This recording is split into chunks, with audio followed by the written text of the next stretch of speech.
Hello mga Chuki! For today's vlog na naman mga Chuki, habang nagtatrabaho ako, naisip ko kasi malapit na naman mag-end yung aking shift. Ang sabi ko, ano naman kayang uulamin ko for tonight's video mga Chuki? And naisip ko, meron pala akong isda sa aking freezer. So ang gagawin natin ngayon mga Chuki is, abangan ninyo kung anong aking lulutuin mga Chuki, okay? So let's go na mga Chuki at magluto na tayo. Anyway nga para saglit lang. Sa lahat ng mga bago nating mga subscribers, thank you so much sa pag-subscribe. And may God bless you all. And if you like my video ngayon, please don't forget to click subscribe, like and share. Okay? So ayan, magluluto na tayo mga Chuki. Ayan mga Chuki, for today's video, ito na yung ating isda na ima-marinate. So meron tayo ditong 4 na pirasong isda. Ayan. Ayan mga Chuki. Ang gagawin lang natin ngayon is ima-marinate natin muna siya. Maglalagay lang tayo ng pamintang durog. Ayan. And then konting asin din. Ayan mga Chuki. Ayan. Pagkatapos, irarab lang natin Chuki para dumikit yung ating nilagay na salt and pepper. Ayan. Tapos kung napansin ninyo, may konting tubig. Don't worry, konti lang naman na yan. And pwede nyo rin naman siyang i-drain ng tissue or iangat nyo ng ganito para hindi siya bumaba yung ating tubig. Okay? And then, maglagay kayo ulit ng konti dito sa paligid niya. Ayan, mga Chuki. Para mas masarap yung ating sarsyadong isda mamaya pag pinirito. Okay? And then, ganun din sa salt. Ayan. Ayan, konting salt din. And then, irarab din natin mga Chuki yung ating isda. Okay? So, ganyan. Irab lang natin. And then, irab. Okay? And then, ayan. So, hayaan nating matunaw yung ating salt na nilagay. Ima-marinate lang natin kahit mga 30 minutes. Okay? Pwede nyo ibalik sa ref muna or leave it lang dito, but make sure na hindi dadapo yung mga langaw para hindi tayo magkaroon ng contamination kasi mahirap na ma-food poison mga Chuki, okay? Kasi lalo na fish ito, lapitin ito ng mga langaw. So, hayaan muna natin siyang nakamarinate and then ipe-prepare natin yung mga ating vegetable na gagamitin, okay?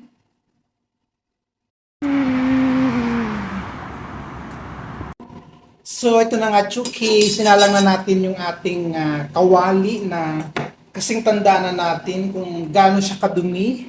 Hindi pala siya madumi mga ka-Chuki. Kung gaano siya kaitim na mga Chuki, ganoon na rin yan katanda. So, antayin natin mawala yung mga tubig-tubig bago natin maglalagay ng mantika kasi yung mantika is dapat wala siyang tubig pala. Ayan mga Chuki, ito gagamitin natin. Non-stick ito na kawali. Medyo maitim lang siya pero don't worry, okay? So maglagay lang tayo ng konting oil. Yan lang kagandahan pag non-stick yung ating gagamiting mga lutuan. Hindi ka masyadong magastos sa mantika. Ayan. So kung nakaluwag-luwag ka naman sa buhay, pwede kang makabili ng non-stick para hindi siya didikit yung ating piniprito. So ayan mga Chuki, pag mainit na yung ating check na natin, ayan. Mainit na nga siya. Pwede na natin ilalagay yung ating isda. Ayan. Diba? So, 3 piraso muna yung kasya mga Chuki. Ayan. Lutuin muna natin yan. Saka natin ilalagay yung 1 piraso pa.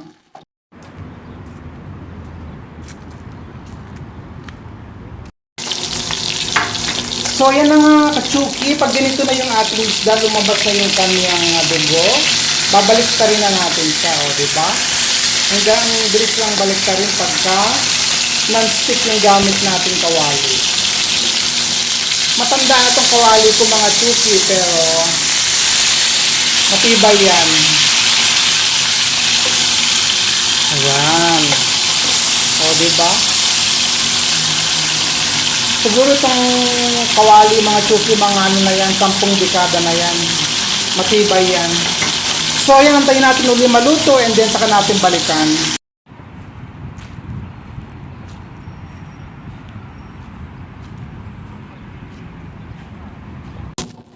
Mga Chuki, so nandito na naman tayo. Inalikan na natin yung ating isda. Kumustahin na natin sila kung ano na nangyari. Ayan.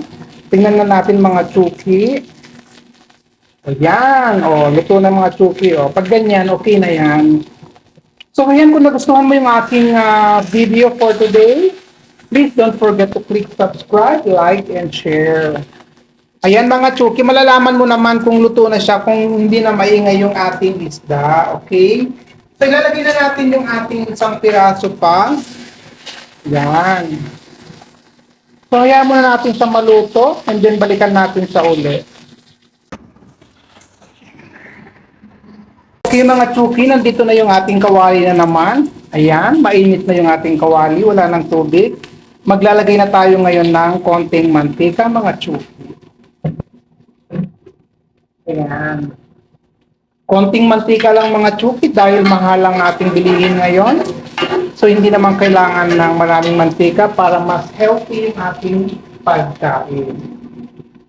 So ilalagay na natin yung ating bawang. Pag mainit na, ilagay na yung bawang.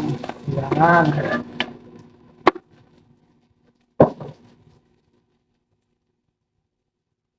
Ayan mga Chuki.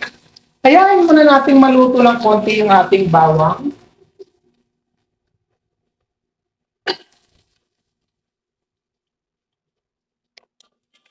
Ayan.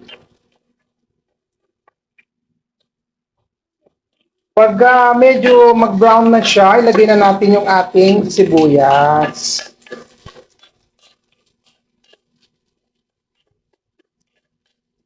Ayan, di ba? Simpleng-simple lang. Ngayon, kung nagustuhan mo yung aking video mamaya, please don't forget to click subscribe, like, and share mga Chuki. Mga Chuki sa tindahan ni Aling Bebang. Yan.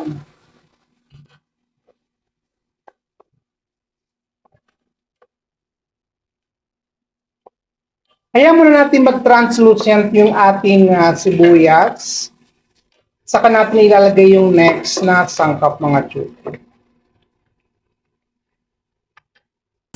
Okay, meron tayo ditong kamatis. Ilagay na din natin para maluto. Ayan. Hayaan muna nating maluto yung ating kamatis. So, mainam nang tatakpan natin yung ating kasirola.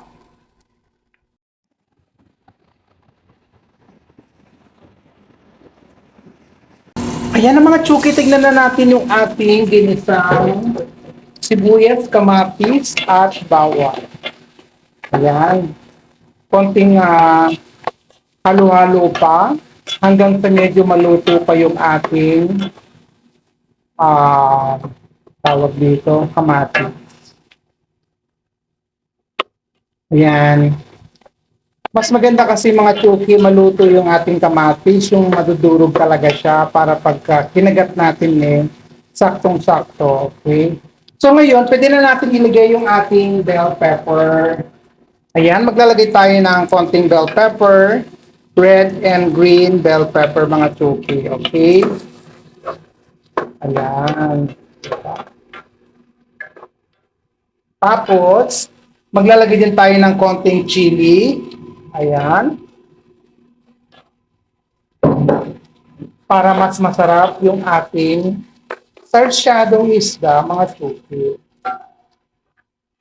And then, lagyan natin takpan muna siya ng mga 2 to 3 minuto uli.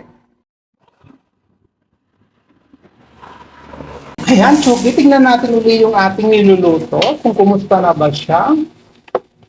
Wow. So, pag ganito na yung ating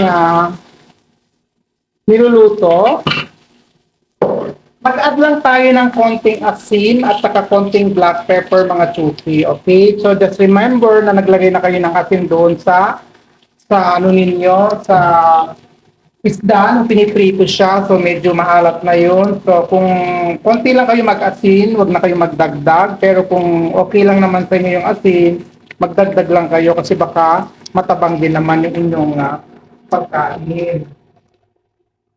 Okay, pagkatapos, haluin lang natin siya ng konti. Okay, haluin lang siya ng haluin.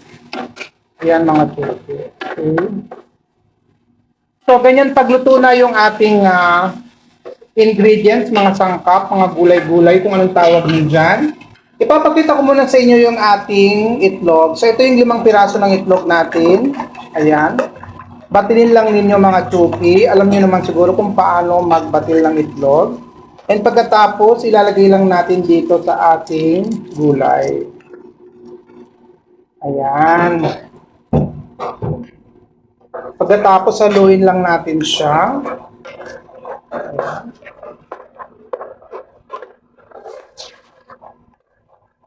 O, di ba? Napakadali. Pag nilagay nyo na yung yung tawag dito, yung itlog mga chuki, huwag nyo nang iwanan kasi nga maluluto na yung itlog na to. Okay?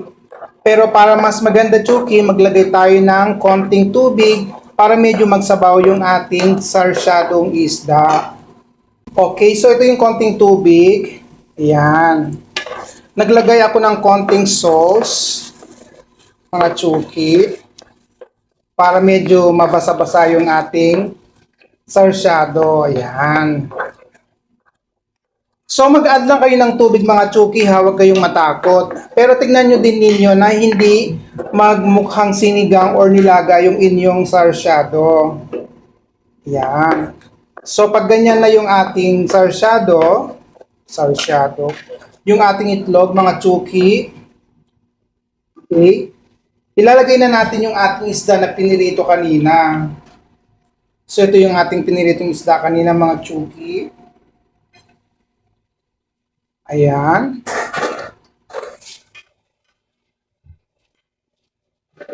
Ayan yung ating isda kanina mga chuki.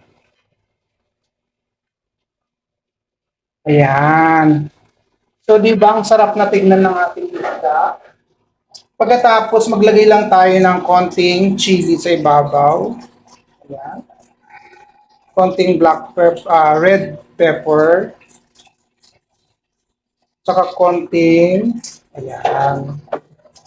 So yan mga ating recipe for today's video. Yun. So takpan muna natin ng konting mga chuki. Mga 2 minuto lang o 1 minuto lang. So ito na chuki yung final talaga, kakain na tayo. Ayan, kung napansin niyo, luto na yung ating sarsyadong isda. So ayan, kakain na tayo mga chuki. So nandito na nga tayo mga chuki sa pinaka-exciting part ng ating vlog for today's video na naman, ang kainan portion. And of course, don't forget to give thanks to our Almighty God sa tuwing tayo ay kakain mga chuki.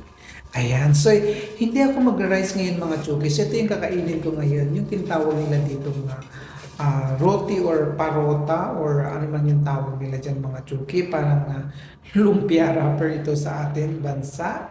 Pero ito yung ginagamit yata nila minsan sa shawarma or mga ganun. Pero ito kasi mga chuki, ang lapad nito parang isang bilao. So yan, tinupi ko na nga mga chuki. Lagpas pa yan ng parang 2 plato yata yung size nito mga chuki. So ayan, ganito yung kumain ng ganito dito mga chuki. O yan. Ayan, kain tayo mga chuki. Pasintabi po sa mga nagugutom. Vlog lang po ito. So ayan mga chuki, tara na. So ganyan lang mga chuki, yung paano kakainin itong aking sarsyado na gagamitan ko lang siya ng wrapper na tinapay or tinatawag nilang parota dito sa Saudi Arabia.